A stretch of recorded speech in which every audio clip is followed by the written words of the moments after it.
Welcome to Section 2, Master Recipe and Inventory Supply Cost Spreadsheets, developing a maker mindset and creating a flow state for accounting and record keeping. I'm your instructor, Michelle Carmichael. Now download the PDF to follow along in this instructional video. Now in Section 2, you will be exploring how to develop a maker mindset and create a state of flow in your work when you're organizing and transferring your physical paper documentation onto a digital accounting platform of your choice. And the external resources I provided for you in the PDF are for you to investigate what flow theory is and how to use it to your advantage, on how to develop a maker mindset to stimulate your learning brain when you're performing your digital transfer. Now, this is the heavy lifting of the course: how to derive your product's price point, your master recipe, and your inventory supply cost spreadsheets. The transferring of your data and performing record keeping digitally is a much heavier cognitive load than printing your invoice and writing it down and then placing it in your binder. Now use the external resources to spark your critical thinking towards your change in mindset and creating a state of flow for accounting and record keeping. The learning outcomes of Section 2 are as follows. 1.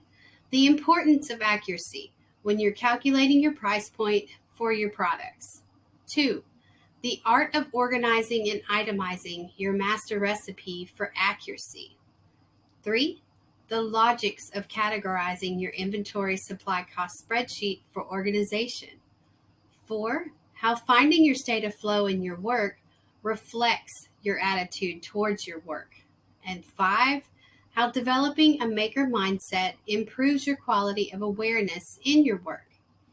Now, the core concepts for Section 2 are: take your time creating your inventory supply cost spreadsheets. GMP requires current record keeping and accuracy of all of your calculations.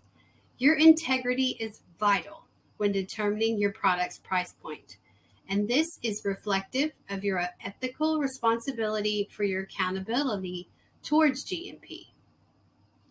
Now, developing a maker mindset is about growth and putting your ideas into action. Now, these bullets are used from STEM Minds by author Nicole Myers, and this is a resource I've included for you to use. Use these bullets as prompts to ask yourself, how can I improve? What worked? What didn't work? Where was I successful? And how can I use this to help me in the future? What are my next steps? And what have I learned from this experience? These prompts can be used as critical thinking towards your maker mindset and your self-evaluation. Remember, your mistakes or happy accidents equal your opportunities for learning. You will overcome the fear of the challenge. Your self-regulated learning also employs a high level of strategy knowledge, and this should bring you joy for learning and motivation that supports in-depth and persistent efforts towards your accounting and record keeping. Now, one of your learning outcomes is finding your state of flow. So what do you mean by finding your state of flow in your work and how that flow reflects your attitude?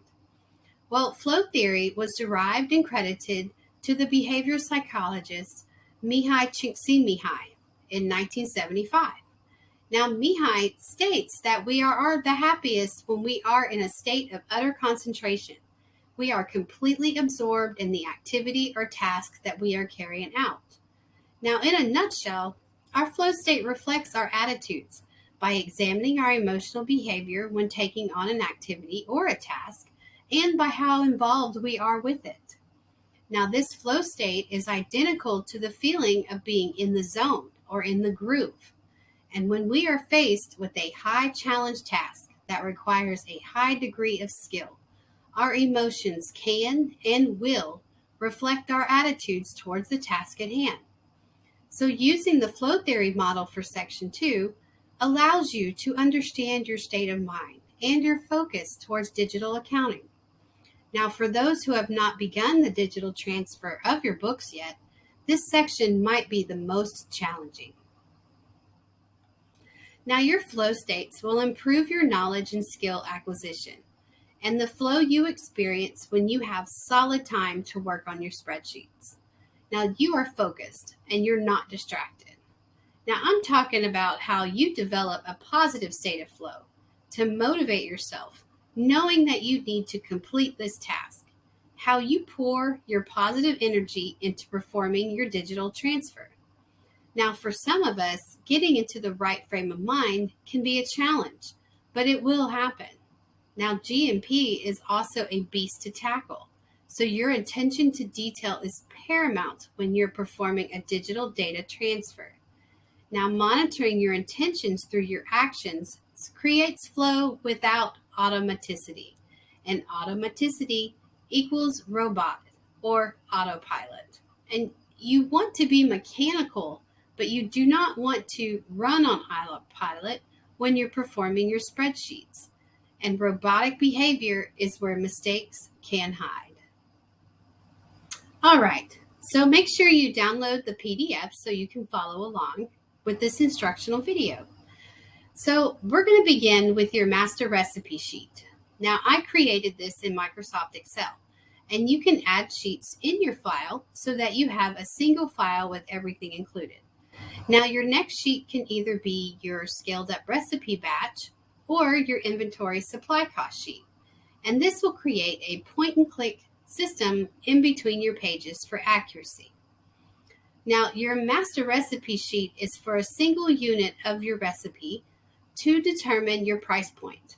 Now, once you scale up your recipe, your cost will change. Now, this is a very basic example, and I will highlight some of the key points of this slide.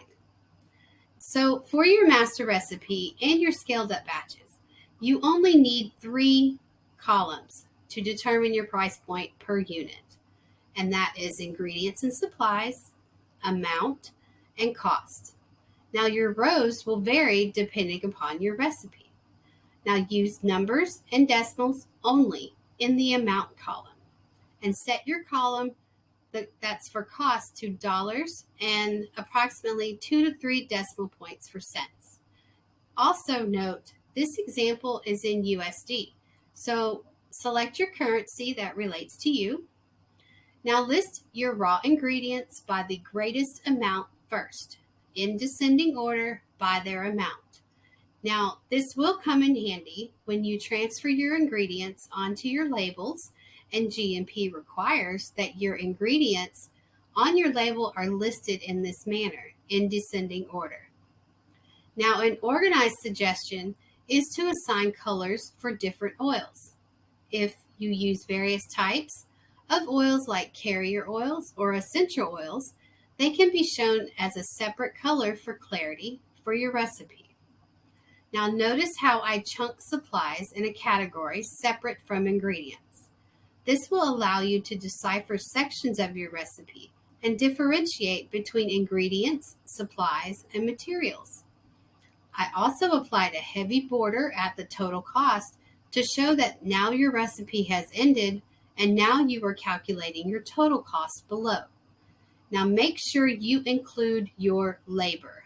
This is extremely important. Your time and your energy counts, and your markup for retail is completely up to you.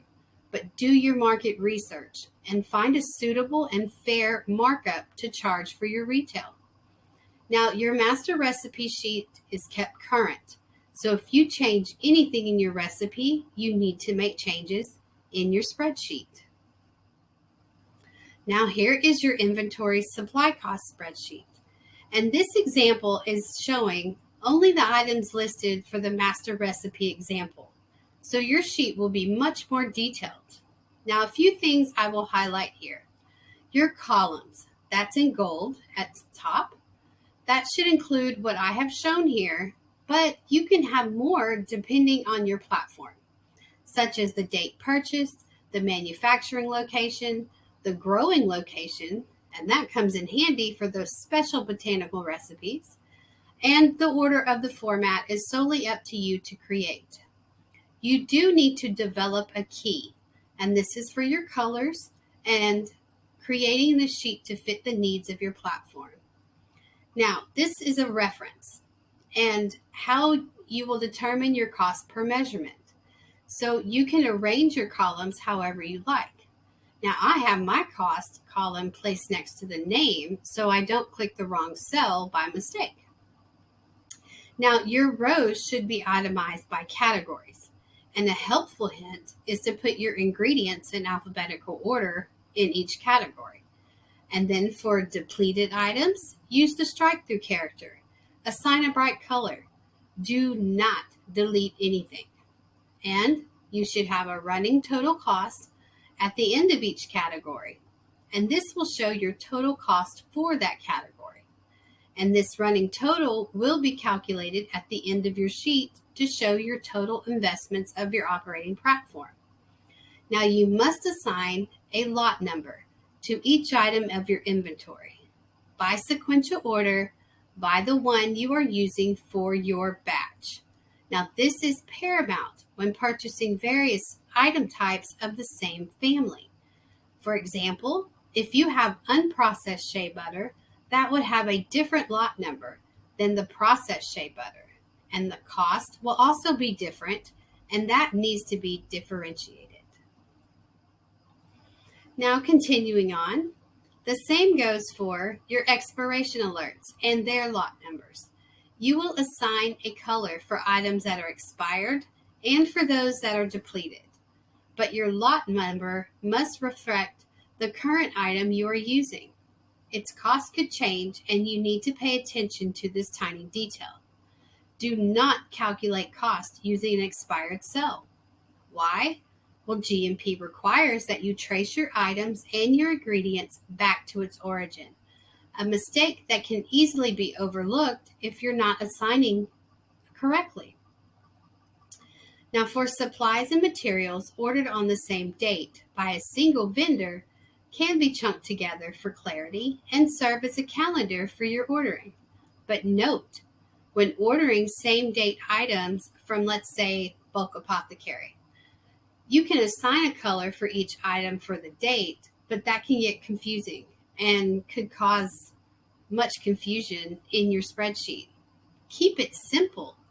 You have a key, and that will prevent your confusion. If you assign a color for a vendor, then that could work, but then you could have an assigned color in various categories. So just take note of that. The point is to avoid confusion to streamline your spreadsheet. Remember, this is your spreadsheet, and you will create it and format it for your understanding and your clarity. Now, I suggest using heavy borders and colors to differentiate each category, but you are the creator. It needs to be kept current. You need to include everything you use and you purchase and have a total investment at the end of your sheet. Now, do you see now why having a state of flow is paramount when transferring from paper to digital formats? Take breaks, take your time, and focus on the tiniest of details when you're creating your spreadsheets. And don't forget to save your files. Gosh, that is a ton of information to take in. So your spreadsheets will take time. Do not rush this process. Developing your maker mindset impacts your workflow and allows for you to see where you need improvement. You will find where you are strongest and where you are weakest, such as learning your software, or organizing your invoices for transfer, or setting aside more time to work, or allowing mistakes to happen and learn from them. Now, developing a state of flow increases your productivity, and finding your flow, even if it's in spurts, makes a huge difference. And GMP requires such intricate detail, and your binder will reflect your hard work, your attention to detail, your integrity, and the validity of your Artisan products. Now, the neuroscience of what is happening in our brains is fascinating to understand.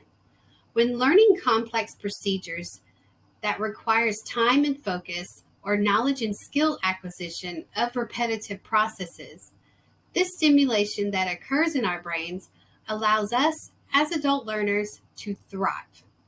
Now, our attitudes change. The scale of emotions are broad, from frustration to feeling overwhelmed to feeling excited and accomplished. Now, rest your mind and take care of your emotional state during this process of digital transfer. Dive into the article resources for a deeper understanding of how our minds work when we're in a maker mindset and in our states of flow. Now, I've created for you in the PDF is a flowchart, and this will help you get started to develop your data transfer process. Now, once you flip on your mechanical switch, your brain kicks into gear and your flow state begins. So first, gather your printed invoices and organize them by their dates. And then set up your software. Create the shells of your spreadsheets before inputting any data. Now, this will allow you to visually map out your spreadsheets. Third, begin inputting your data and be systematic about how you input your data. Check off the items from your invoice that you have entered for clarity. Lastly, calculate your inventory supply costs before you calculate your master recipe. This will create a smoother point-and-click system between your master recipe and inventory supply cost. Keep your original printed invoices in your binder. Now you can create subsections for the categories, such as raw materials, ingredients, supplies, equipment, etc. Organize them chronologically by the date. Do not organize your invoices by the product type or if it's R&D. Now, GMPs requires that your invoices are dated in chronological order. And that is a wrap for Section 2, developing a maker mindset and creating a flow state for accounting and record keeping. Now, please complete the Q&A using the PDF as notes. Now, be mindful of your time management when you are starting and stopping your workflow. Take breaks. Rest your mind. And also, please reach out to me if you have any questions. So good luck with your digital accounting transfer. This presentation was created in Canva. The audio and content was written and narrated by me, Michelle Carmichael. The spreadsheet images and the flowchart is also property of Michelle Carmichael. And the flow model infographic is from toolshero.com. Get your flow state on.